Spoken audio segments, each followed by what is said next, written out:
Olá, pessoal, bom dia. Passando aí hoje nesse quinto domingo do tempo comum para meditarmos o Santo Evangelho, Evangelho meditado será o Evangelho de nosso Senhor Jesus Cristo, segundo São Mateus, lá no seu capítulo 5, versículo do 13 ao 16.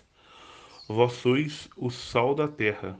Se o sal perde o sabor, com que lhe será retribuído o sabor?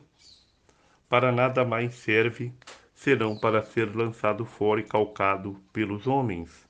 Vós sois a luz do mundo. Não se pode esconder uma cidade situada sobre uma montanha, nem se acende uma luz para colocá-la debaixo do alqueire, mas sim para colocá-la sobre o candeeiro, a fim de que brilhe a todos os que estão em casa. Assim brilhe vossa luz diante dos homens, para que vejam as vossas boas obras e glorifiquem vosso Pai que está nos céus. Pessoal, o evangelho desse domingo é de fato maravilhoso.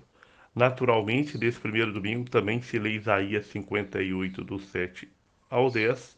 Lê-se também 1 Coríntios, capítulo 2, versículo 1 ao 5. E o evangelho que nós estamos meditando, que é o evangelho de São Mateus 5, do 13 ao 16.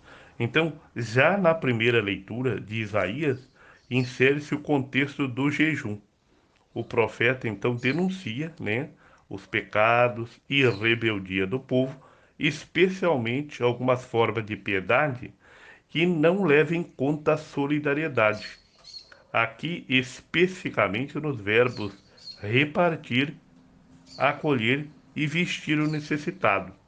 Quer dizer, o jejum, a oração e a esmola deve levar-nos a uma mudança radical de vida.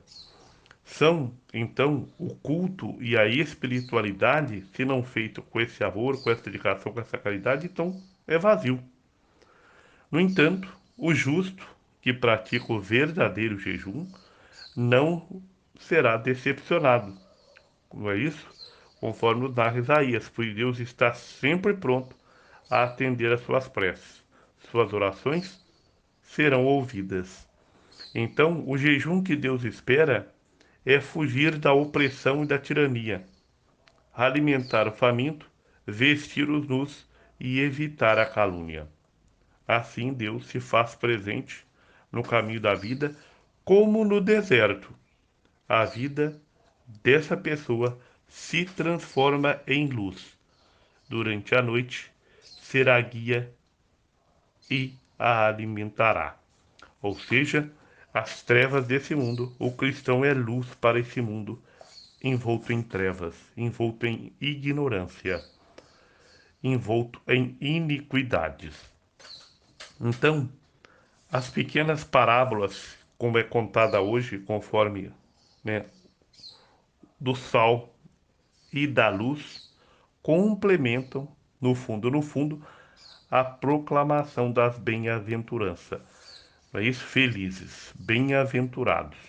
Então, o objetivo de Jesus era animar os discípulos e as comunidades que se sentiam perseguidas, tanto pelo Sinédrio, quanto também depois pelo Império Romano, e mostrar, qual a verdadeira missão daqueles que vivem segundo o espírito das bem-aventuranças, dessa felicidade que está em Cristo. Então, o sal faz referência ao costume de colocar nos fornos, uma placa de sal para catalisar o calor. Com o passar do tempo, a placa perdia a sua capacidade catalisadora e precisava ser trocada e, claro, jogada fora. Então, uma outra comparação, assim como o sal é usado para conservar os alimentos, também a sabedoria cristã, quer dizer, a palavra de Deus, alimenta a vida dos seguidores de Jesus e mantém com certeza o sabor. Qual o sabor? O sabor do amor. E conserva, a doutrina cristã por entre os séculos, aquela verdade. Então a imagem e a comparação servem para fazer entender que os discípulos são chamados a levar a novidade do evangelho ao mundo inteiro, tal como Jesus nos trouxe. Então, a cidade situada sobre um monte e a luz que ilumina a todos da casa pode se referir à passagem do profeta Isaías. Ele diz que Jerusalém receberá a luz do Senhor e referir-se ainda ao cântico do servo do Senhor, em que se diz que o servo se transformará em luz das nações, conforme Isaías 42:6. Ou seja, a luz do mundo, a luz de Jerusalém, a luz dos homens é Cristo. Então, ser luz é praticar as boas obras indicadas nas bem-aventuranças, para sermos felizes, para sermos luz do mundo, em meio a esse caos que vivemos. Quem vive as felicidades, as bem-aventuranças, é fermento, é luz, é sal de uma nova humanidade. Qual? A humanidade do reino de Deus. Assim como o apóstolo São Paulo, em se tratando de pregação, não podemos presumir as próprias forças, mas confiarmos totalmente à graça de Deus. Então, para a gente refletir hoje, nós como cristãos, dar sabor à vida é uma necessidade urgente para os nossos dias.